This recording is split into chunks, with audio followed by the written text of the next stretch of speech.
Morning students, आज हम linear equation में एक्सरसाइज 3.2 बताएंगे। क्वेश्चन नंबर 1 का फर्स्ट पार्ट है। क्वेश्चन है कि लिनियर इक्वेशन बनाइए और उनका ग्राफिकली सॉल्यूशन करिए। दी गई प्रॉब्लम से लिनियर इक्वेशन बनाइए और ग्राफिकली सॉल्यूशन भी करिए। First question है 10 students of class 10th took part in mathematics quiz. If the number of girls is 4 more than the number of boys, find the number of boys and girls who took part in the quiz. तो देखिए total student 10 है, हमने boys की संख्या को x मान लिया और गर्ल्स की संख्या को y मान लिया। तो उसने कहा टोटल स्टूडेंट 10 है, it means x plus y, boys होते हैं गर्ल्स होती हैं, तो x plus y equal to 10। फिर दोबारा में उसने बताया कि जो गर्ल्स की संख्या है वो बॉयज की संख्या से 4 अधिक है। तो गर्ल्स कितनी है y, बॉयज से 4 अधिक है तो x प्लस 4 है, बॉयज है x तो y equal to x plus 4। ये हमारी दो इक्वेशन बन गई, फर्स्ट और सेकंड। अब हमें ग्राफिकली सोल्व करना है तो पॉइंट निकालने हैं फ्रॉम फर्स्ट से y इक्वल टू क्या आया 10 माइनस एक्स। देखिए इस x को मैं इधर ले जाऊंगा 10 माइनस एक्स। तो अब आप पॉइंट बनाइए इससे, देखिए एक्स वाई ए और यहाँ बी पॉइंट आपका ये। तो देखिए 10 माइनस एक्स में x की जगह 0 रख दें तो y की वैल्यू क्या हो जाएगी 10, और अगर x की जगह 10 रख दें तो y की वैल्यू क्या हो जाएगी 0, 10 माइनस 10 0। तो point A, therefore point A हो गया पहले x फिर y 0,10 और b हुआ 10,0। दोनों को आपको लगाना आना चाहिए। 0,10 मीन्स x पर 0 चलिए y पर 10 चलिए, और b 10,0 x पर 10 चल के y पर फिर 0 चलना। चलिए अब फ्रॉम सेकेंड इक्वेशन से हम पाते हैं कि y equal to x plus 4। अब देखिए अलग अलग नहीं लिख रहा हूं मैं, टेबल बना रहा हूं सीधे।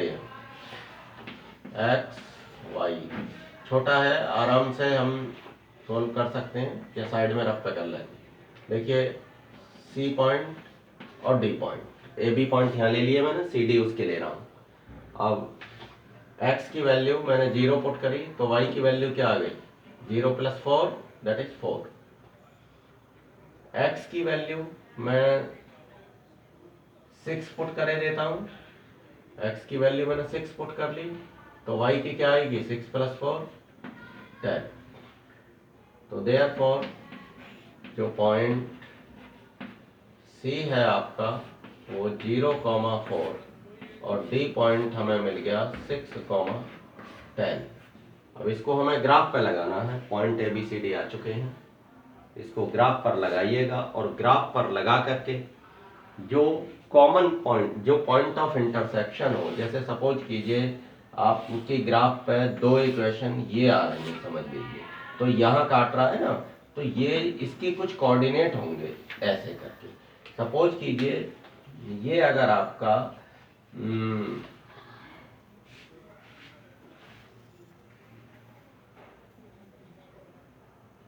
3,7 आ गया, सपोज कीजिए कहीं काटने पर 3,7, तो x की वैल्यू 3 और y की 7। ये तो जो भी आए वो तो आप देख लेना। हाँ, तो जो भी पॉइंट हो वो आप देख लेंगे कि किस पॉइंट पर ये काटता है। जो पॉइंट ऑफ इंटरसेक्शन है उसी के कोऑर्डिनेट इसका सॉल्यूशन हो जाएगा। x और y की जब वैल्यू आ जाएंगी वो x की वैल्यू नंबर ऑफ बॉयज होगी और जो y की वैल्यू होगी वो नंबर ऑफ गर्ल्स होगी। समझ रहे हैं कि अगर पॉइंट पर जो काट रहे हैं, जिस पॉइंट पर काटे उसी के कोऑर्डिनेट होंगे। हाँ तो स्टूडेंट्स अब क्वेश्चन नंबर 1 का हम सेकंड पार्ट देखते हैं। हमने एक पेंसिल की कॉस्ट x रुपए मानी है और एक पेन की कॉस्ट y रुपए मानी है। क्वेश्चन के according 5 pencil and 7 pens together cost ₹50। तो 5 पेंसिल की कॉस्ट, एक पेंसिल की x है तो 5 पेंसिल की 5x, एक पेन की y है तो 7 पेन है 7y हो गई, तो 7 पेन की 7y, और दोनों की मिलाकर के कॉस्ट 50 रुपीज है। तो ये हमारी फर्स्ट इक्वेशन हो गई। और दूसरी इक्वेशन हम फिर पढ़ते हैं इसमें और दूसरी इक्वेशन बनाते हैं। Whereas 7 pencil and 5 pens together cost ₹46। इस बार 7 पेंसिल है और 5 पेन है, equal to 46, equation number second. ठीक है, अब देखिए, अब हम पॉइंट बनाते हैं। तो फ्रॉम फर्स्ट से ये है 5x + 7y = 50। अब पुट, आप देख रहे हैं, चलिए मैं फिर इसको y = लिए ही लेता हूँ। तो 7y = 50 माइनस 5x, या y = 50 माइनस 5x अपॉन 7। अब आप टेबल बना लीजिए यहाँ देखो, मैं आपको बताता हूँ। x y a, ये b, आप देखें छोटा रह गया कुछ।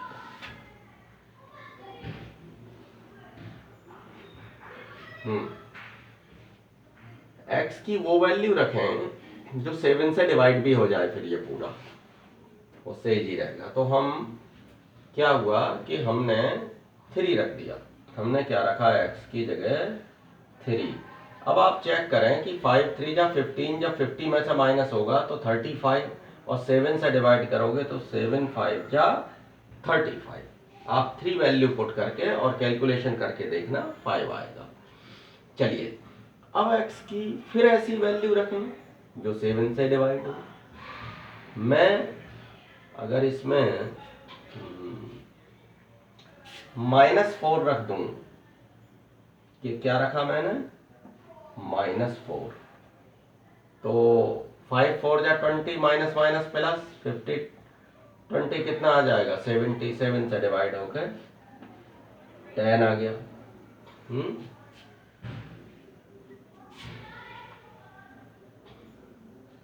अच्छा, तो देयरफॉर जो हमारा पॉइंट ए है वो पहले x फिर y, 3, 5, और जो बी पॉइंट है वो -4, 10। लगाते वक्त ध्यान रखिएगा, x पे माइनस लेफ्ट साइड में जाएगा, फिर 10 ऊपर जाएगा। पॉइंट वैसे आपने खूब लगाए 9th में, और अब भी मिस्टेक करेंगे तो फिर सही नहीं आ पाएगा ग्राफ, और ना आंसर सही है। अच्छा, फ्रॉम सेकंड से देखिए, 7x + 5y = 46, या 5y = 46 माइनस 7x, अब वो ये हो गया, या y = 46 माइनस 7x अपॉन 5। अब देख रहे हैं कि x की वो वैल्यू लगाएंगे जो ये 5 से पूरा कट जाए। तो यहाँ देखें, फिर से टेबल तैयार कर रहे हैं हम। ये x y, C point, D point, चलिए ये हो गई। अब देखते हैं इसमें, अगर हम 3 रख दें, 7 3 जा कितना आ गया, 21, 46 में से 21 माइनस करें 25, 5 5 जा 25, 7 3 जा 21, 46 में से 21 माइनस करेंगे 25, और 5 से डिवाइड करेंगे 5। अच्छा, अब इसमें माइनस का रख दूं, माइनस का 2 रख दिया मैंने। तो माइनस का अगर 2 रखूंगा मैं तो माइनस माइनस प्लस और 7 2 जा 14, 46 14 कितने होते हैं 60, 5 से डिवाइड करो 12 आ गया। तो देयरफॉर पॉइंट सी आपका पहले एक्स फिर वाई 3,5 और जो डी पॉइंट हुआ वो -2,12। इनको ग्राफ पर लगाइएगा। ए बी पॉइंट को मिलाते हुए एक लंबी लाइन खींचेंगे, सी डी पॉइंट को मिलाते हुए एक लंबी लाइन खींचेंगे, दोनों एक दूसरे को जहां पर काटेंगे उस कट पॉइंट ऑफ इंटरसेक्शन, जो कट पॉइंट होगा दोनों का, वहां के कोऑर्डिनेट देखेंगे क्या है। वो पहला वैल्यू x की होगी और दूसरी वैल्यू कॉमा के बाद वाली y की होगी, और इस तरह से हमें इसका सॉल्यूशन प्राप्त हो जाएगा। x मीन पेंसिल की कॉस्ट आएगी और y मीन्स पेन की कॉस्ट आ जाएगी। हाँ, तो स्टूडेंट्स क्वेश्चन नंबर 2 का फर्स्ट पार्ट, क्वेश्चन नंबर 2 में कहा गया है कि A1/A2, B1/B2 और C1/C2 कंपेयर करके ये बताइए कि ये इंटरसेक्टिंग लाइंस हैं, कोइंसिडेंट लाइंस हैं, या पैरेलल लाइंस हैं। लाइन किस तरीके की होंगी ग्राफ पर, इन इक्वेशंस की लाइन ग्राफ पर कैसी होंगी ये बताइए कंपेयर करके। तो देखिए ये इक्वेशन लिखी हुई है क्वेश्चन में, A1/A2 ये देखिए कितना आ गया 5/7, B1/B2 कितना आ गया -4 विद साइन लिखना है अपॉन 6, कटिंग की 2 से तो -2/3 आ गई। C1/C2 8/-9। अब आप देखते हैं कि A1/A2 not equal to B1/B2, ये इक्वल नहीं है A1/A2 और B1/B2। तो ये कंडीशन जो हमारी यूनिक सॉल्यूशन की है, और यूनिक सॉल्यूशन कब होता है जबकि इंटरसेक्टिंग लाइंस होती हैं। अभी जो पीछे आपने ग्राफिकली क्वेश्चन सोल्व किए हैं और सोल्व करके उसको आंसर लाएंगे वो इंटरसेक्टिंग लाइंस हैं, एक दूसरे को काटेंगी लाइंस। अभी जो दो क्वेश्चन नंबर 1 में है, तो यूनिक सॉल्यूशन, यूनिक मतलब एक सॉल्यूशन प्राप्त होगा, और जब ग्राफ पे लाइन खींचेंगे तो एक जगह काटेगी, दोनों इंटरसेक्ट करेंगी, एक जगह काटेगी, इसलिए वो यूनिक सॉल्यूशन कहलाता है और लाइन उसकी इंटरसेक्टिंग लाइंस कहलाती हैं। चलिए अब सेकंड क्वेश्चन देखिए, इसमें भी दो इक्वेशन लिखी हुई हैं और हमने इसका A1/A2 निकाला तो 9/18 दैट इज 1/29 से कटने के बाद 3/6 का जब काटा B1/B2 तो 1/2 ये भी प्राप्त हुआ, और C1/C2 जो 12/24 की कटिंग की तो वो भी 12 से कट होने के बाद 1/2 आ गया। तो इस तरह हम पाते हैं कि A1/A2 equal to B1/B2 equal to C1/C2। जब तीनों ही इक्वल हैं ये, तो इनफाइनाइट सॉल्यूशन की कंडीशन है, इनफाइनाइट मैनी सॉल्यूशन। ये आपको याद होनी चाहिए कि किस कंडीशन में यूनिक सॉल्यूशन होगा, किस में इनफाइनाइट सॉल्यूशन होगा। और इनफाइनाइट सॉल्यूशन का मतलब है कि x और y की इनफाइनाइट वैल्यू प्राप्त हो जाना हो। वो कैसी कंडीशन होती है, वो होती है कि एक लाइन के ऊपर ही दूसरी लाइन आ जाएगी। ग्राफ में जब हम लाइन खींचेंगे तो एक लाइन के ऊपर ही दूसरी लाइन आ जाएगी। आप अगर दूसरी से फिर खींच के बनाएंगे ऐसी कंडीशन में तो दूसरी लाइन कोई और नहीं होगी, वो यही लाइन होगी, लाइन के ऊपर लाइन आ जाएगी। तो इसको लाइन को बोलते हैं कोइंसिडेंट लाइंस। और इस कंडीशन में क्या होता है, x की आप जो भी वैल्यू रखेंगे उसके अकॉर्डिंग y की भी वैल्यू आ जाएगी, और वो सब बहुत सारी वैल्यू प्राप्त हो जाएंगी x y की। तो हम कहते हैं कि इनफाइनाइट सॉल्यूशन है, क्योंकि दो तो है ही नहीं जो एक जगह काट देंगी। जब दो अलग अलग लाइंस होती हैं और वो एक जगह कट करती हैं तो यूनिक सॉल्यूशन प्राप्त होता है। इंटरसेक्टिंग लाइंस, लाइन कैसी होती है इंटरसेक्टिंग, एक जगह काटेंगी तो यूनिक सॉल्यूशन मिलेगा। ऐसी कंडीशन के लाइन के ऊपर ही लाइन आ जाए तो इनफाइनाइट सॉल्यूशन प्राप्त होते हैं। और लाइंस हमको कहलाती हैं, लाइंस क्या कहलाती हैं, कोइंसिडेंट लाइंस। और अगर ये कंडीशन बनती है, कैसी, एक ऐसी कंडीशन बनती है कि वो पैरेलल लाइंस होती हैं और कहीं नहीं काटती हैं एक दूसरे को। तो देखिए पैरेलल लाइन हम जानते हैं कहीं नहीं काटती, जब कहीं काटेंगी नहीं तो कोई सॉल्यूशन भी प्राप्त नहीं होगा। तो जानते हैं पैरेलल लाइन की क्या कंडीशन होती है? Differ by constant a1 upon a2 equal to b1 upon b2 और not equal to c1 upon c2। वो कंडीशन पैरेलल लाइन वाली होती है जो इसमें थर्ड क्वेश्चन में आएगी आपके। और उसका जो ग्राफ बनता है वो ऐसे बनता है, वो ऐसे बनाओ कैसे ही बनाओ पैरेलल लाइन, लेकिन वो काटेंगी नहीं, और नहीं काटेंगी तो कहते हैं हम उसको नो सॉल्यूशन। जब नो सॉल्यूशन है तो लाइंस कैसी होंगी? पैरेलल होंगी। तो अगर कोई लाइन की बात करें तो हम कहेंगे पैरेलल लाइंस होंगी। तो आप इसको नोट कीजिए स्टूडेंट्स। हाँ तो स्टूडेंट्स 2 का थर्ड पार्ट देखते हैं हम। ये दोनों इक्वेशंस लिखी हुई हैं क्वेश्चन में। तो अगर हम a1 अपॉन a2 निकालें तो 6 अपॉन 2 ये 3 आ जाएगा।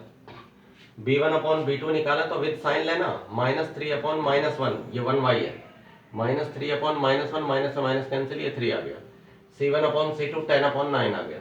तो हमने देखा कि a1 अपॉन a2 इक्वल किसके है? b1 अपॉन b2 के। सेम आया है ना दोनों, और not equal to c1 upon c2। ये कंडीशन हमारी नो सॉल्यूशन की कंडीशन है। तो नो सॉल्यूशन मैंने अभी बताया कब होता है? जबकि पैरेलल लाइंस होती हैं। तो इस कंडीशन में लाइंस पैरेलल होंगी। फिर याद रखिए यूनिक सॉल्यूशन में इंटरसेक्टिंग होंगी, कोइंसिडेंट लाइंस हो तो इनफाइनाइट मैनी सॉल्यूशंस होते हैं, और जब पैरेलल लाइंस हो तो नो सॉल्यूशन होते हैं। तो नो सॉल्यूशन की अगर कंडीशन पास हो जाए तो लाइंस होंगी पैरेलल। चलिए अब क्वेश्चन नंबर 3 की ओर चलते हैं। आप इसे नोट कीजिए। यस तो स्टूडेंट्स अब क्वेश्चन नंबर 3 से पहले हमें ये जो मैंने लिखा है इधर राइट साइड में, इसको समझ लेना बहुत आवश्यक है।